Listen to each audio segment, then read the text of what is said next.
Hi friends, அஸ்ஸலாமு அலைக்கும். Welcome to Shifa kitchen. இன்னைக்கு நம்ம என்ன பார்க்க போறோம்னா, கேண்டி சிக்கன் எப்படி செய்றதுன்னு தான் பார்க்க போறோம். பசங்க வந்து இன்னைக்கு ஈவினிங் ஸ்நாக்ஸ் ஏதாச்சும் செஞ்சு குடுன்னு சொன்னாங்க. அதனால நான் வந்து என்கிட்ட சிக்கன் இருந்தது. அந்த சிக்கன வச்சு நான் வந்து கேண்டி சிக்கன் செய்யலாம் அப்படின்னு சொல்லிட்டு அத செஞ்சு பார்த்தேன். டேஸ்ட்டும் நல்லா சூப்பரா வந்திருக்கு. இப்போ இத எப்படி செய்றதுன்னு வீடியோல பார்க்கலாம் வாங்க. இப்போ கேண்டி சிக்கனுக்காக நம்ம வந்து பிரெட் வந்து ரவுண்ட் ஷேப்ல கட் பண்ணி எடுத்துக்கலாம். இந்த மாதிரி ஒரு டம்ளர் வச்சு நம்ம பிரஸ் பண்ணோம்னா ரவுண்ட் ஷேப்ல வந்துரும். இந்த மாதிரி நம்ம எடுத்துக்கலாம் இத. இந்த பாருங்க ரவுண்ட் ஷேப்ல வந்துடுச்சு. இந்த மாதிரி இருக்கிற ஒரு ஒரு பிரெட்டையும் நம்ம இந்த மாதிரி ரவுண்ட் ஷேப்ல கட் பண்ணி எடுத்துக்கலாம். இன்னொரு ஸ்லைஸும் நம்ம எடுத்துக்கலாம் இந்த மாதிரி ரவுண்ட் ஷேப்ல. ஏன்னா 2 2ஆ நம்ம வைப்போம்ல அதுக்காக. இந்த மாதிரி பிரஸ் பண்ணி விட்டாலே வந்துரும். இந்த பாருங்க இந்த மாதிரி இருக்கிற எல்லாத்தையும் நம்ம இந்த மாதிரி ரவுண்ட் ஷேப்ல கட் பண்ணி எடுத்துக்கலாம். இப்போ நம்ம ரவுண்ட் ஷேப்ல எல்லாம் கட் பண்ணி எடுத்துட்டோம். இப்போ வந்து நம்ம மீதி இருக்கிறத வந்து பிரெட் கிரம்ஸ்க்கு தூள் பண்ணி எடுத்துக்கலாம். ஜார்ல இதெல்லாம் இந்த பிரெட் மீதி இருக்கிறத போட்டு அரைச்சி எடுத்துக்கலாம் பவுடர் மாதிரி. இந்த மாதிரி கட் பண்ணி போட்டுக்கோங்க கையிலேயே. பிரெட் கம்ஸ் வந்து நம்ம தூள் பண்ணி எடுத்துட்டோம். இதோ பாருங்க ரெடி ஆயிடுச்சு. இப்போ வந்து நம்ம சிக்கன் மசாலா ரெடி பண்ணிக்கலாம். இப்போ நம்ம வந்து கேண்டி சிக்கன் செய்யறதுக்காக நான் வந்து 100 கிராம் சிக்கன் எடுத்து வச்சிருக்கேன். இப்போ இந்த சிக்கனை ஒரு மிக்ஸி ஜாரில் மாற்றி நம்ம அரைச்சி எடுத்துக்கலாம் கைமா மாதிரி. நம்ம வந்து இதுக்கு வந்து போன்லெஸ் சிக்கனாக எடுத்துக்கலாம். இது மிக்ஸி ஜாரில் போட்டு நம்ம அரைச்சி எடுத்துக்கலாம் கொஞ்சம் நைஸாக. இப்போ நம்ம வந்து சிக்கனை அரைச்சி எடுத்துட்டோம். இப்போ வந்து இது ஒரு பிளேட்டில் மாற்றிக்கலாம் இந்த சிக்கனை. இந்த பாருங்க நைஸாக அரைச்சிருக்கோம். சிக்கனுக்கு தேவையான மசாலா நம்ம சேர்த்துக்கலாம்.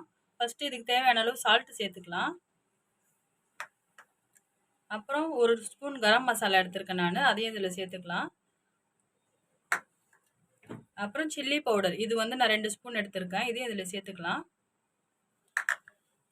கொத்தமல்லியில கொஞ்சம் நறுக்கி வச்சிருக்கேன், அதையும் இதில் சேர்த்துக்கலாம்.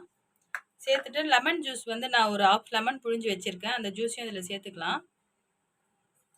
இப்போ இந்த சிக்கன் கொஞ்சம் ட்ரையாக இருக்கும், நம்ம மிக்சியில் போட்டு அரைச்சதுனால லைட்டாக தண்ணி சேர்த்துட்டு இதை நம்ம கொஞ்சம் மிக்ஸ் பண்ணி விட்டுக்கலாம்.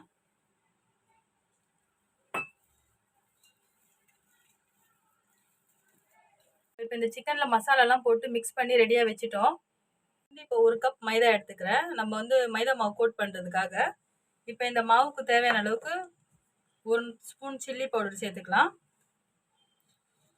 இப்போ அதுக்கு தேவையான அளவுக்கு சால்ட் சேர்த்துக்கலாம். சேர்த்துட்டு இதை லைட்டாக வாட்டர் விட்டு நம்ம மிக்ஸ் பண்ணிக்கலாம். ஃபுட் கலர் கொஞ்சம் சேர்த்துக்கலாம், அப்போ தான் கொஞ்சம் கலர்ஃபுல்லாக இருக்கும் பார்க்குறதுக்கு. தண்ணி விட்டு நம்ம வந்து பஜ்ஜி மாவு கண்டென்ட்டுக்கு பிசைஞ்சு மிக்ஸ் பண்ணிக்கலாம். ரெடி பண்ணி வச்சுருக்க சிக்கனை வந்து நம்ம ப்ரெட்டு வந்து ரவுண்ட் ஷேப்பில் கட் பண்ணி வச்சுருக்கோம்ல, இதில் வந்து ஸ்டஃப் பண்ணிக்கலாம். உள்ள கொஞ்சமாக எடுத்துக்கலாம், கொஞ்சமாக எடுத்து வச்சுக்கலாம் இந்த சிக்கன். இதில் வச்சு இப்படி ப்ரெஸ் பண்ணிவிட்டு நான் வந்து ஐஸ் ஸ்டிக் வச்சுருக்கேன், அதை வச்சு இதில் ப்ரெஸ் பண்ணிடலாம். அவ்வளோதான். சிக்கனை வச்சுட்டோம். இப்போ நான் வந்து ஐஸ் ஸ்டிக் வச்சுருக்கேன், இதை இதில் வச்சு நல்லா இப்படி ப்ரெஸ் பண்ணி விட்டுக்கலாம். மேலேயே இன்னொரு பீஸ் இருக்குல்ல, அதை எடுத்து இப்படி ப்ரெஸ் பண்ணிக்கலாம். ப்ரெஸ் பண்ணிவிட்டு நம்ம மைதா மாவு மிக்ஸ் பண்ணி வச்சுருக்கோம்ல, அதில் போட்டு இது பண்ணி டிப் பண்ணி எடுத்துக்கலாம். இப்போ நம்ம இந்த சிக்கன் மசாலா உள்ளே வச்சு இதை ஃபில் பண்ணிட்டோம். இப்போ வந்து இந்த மைதாவில் போட்டு இந்த சிக்கன் ஃபுல்லாக இந்த ப்ரெட்டு ஃபுல்லாக படுற மாதிரி நம்ம மைதா போட்டு மிக்ஸ் பண்ணி எடுத்துக்கலாம். பண்ணிவிட்டு நான் பிரெட் கிரம்ஸ் தூள் பண்ணி வச்சுருக்கேன்ல, அதில் போட்டு ஃபில் பண்ணிடலாம். இந்த பிரெட் கிரம்ஸில் இது ஃபுல்லாக படுற மாதிரி இப்படி பண்ணிவிட்டு நம்ம எண்ணெய் நல்லா ஹீட் பண்ணிவிட்டு நம்ம பொரிச்சு எடுத்துக்கலாம். இதை அவ்வளோதான். நல்லா ஹீட் பண்ணிக்கலாம். ஹீட் பண்ணதுக்கப்புறம் இதை எடுத்து பொறுமையாக ஒன்று ஒன்றா நம்ம சேர்த்துக்கலாம். மீதி இருக்குதுன்னு நம்ம ஒன்று ஒன்றா சேர்த்துக்கலாம், பொறுமையாக சேர்க்கலாம், இல்லாட்டி அதுக்கு பிரிஞ்சிடும். இந்த கேண்டி சிக்கன் போட்டு 1 மினிட் ஆயிடுச்சு. இப்போ வந்து நம்ம பொறுமையாக பெரட்டி விட்டுப்போம். இதை போட்ட உடனே பெரட்டினோன்னா அந்த ப்ரெட்டு வந்து உடைய ஆரம்பிச்சிடும். அதனால் கொஞ்சம் ஃப்ரை ஆனதுக்கப்புறம் போடலாம். இந்த பாருங்கள் எவ்வளோ அழகாக கலர்ஃபுல்லாக இருக்குது பாருங்கள். இது வந்து நம்ம கம்மி ஹீட்லேயே வச்சு ஃப்ரை பண்ணி எடுத்துக்கலாம். ரொம்ப ஹீட் பண்ணோன்னா ப்ரெட் போட்டிருக்கிறதுனால அது தீஞ்சிரும் உடனே. நம்ம பொறுமையாக பெரட்டி போட்டுக்கலாம். இதை பாருங்கள் எதுவுமே பிரியல, அந்த ப்ரெட் எதுவுமே உடையில. பாருங்கள் எவ்வளோ அழகாக இருக்குது பார்க்குறதுக்கு. ஸ்மெல்லும் நல்லா சூப்பராக இருக்குங்க. ப்ரெட்டெல்லாம் இந்த சிக்கன்லாம் போட்டிருக்கிறதுனால. சிக்கன் ரெடி ஆகிடுச்சு. இப்போ நம்ம எண்ணெயிலேருந்து எடுத்துக்கலாம், எடுத்து பிளேட்டில் மாற்றிக்கலாம். இப்போ நம்ம இதை எண்ணெய் ஃபில்டர் பண்ணிவிட்டு நம்ம எடுத்துக்கலாம். நானே இது ஃபஸ்ட் டைம் தான் ட்ரை பண்ணேன், ரொம்பவே சூப்பராக வந்திருக்கு பாருங்கள். வாசனையும் நல்லா சூப்பராக இருக்குது. நீங்களும் உங்கள் வீட்டில் ட்ரை பண்ணி பாருங்கள், பசங்களுக்கும் செஞ்சு கொடுங்க. பிளேட்டில் மாற்றிக்கலாம். பாருங்கள் எவ்வளோ கலர்ஃபுல்லாக இருக்குது. இப்போ நம்ம மீதி இருக்குது, நான் ஃப்ரை பண்ணிவிட்டு காட்டுறேன் பாருங்கள் உங்ககிட்ட. கேண்டி சிக்கன் ஃபுல்லாக ஃப்ரை பண்ணி ரெடி ஆகிடுச்சு பாருங்கள். எவ்வளோ சூப்பராக வந்திருக்கு. ஒன்று கூட எதுவுமே உடையவே இல்லை பாருங்கள். பார்க்குறதுக்கே எவ்வளோ அழகாக இருக்குது.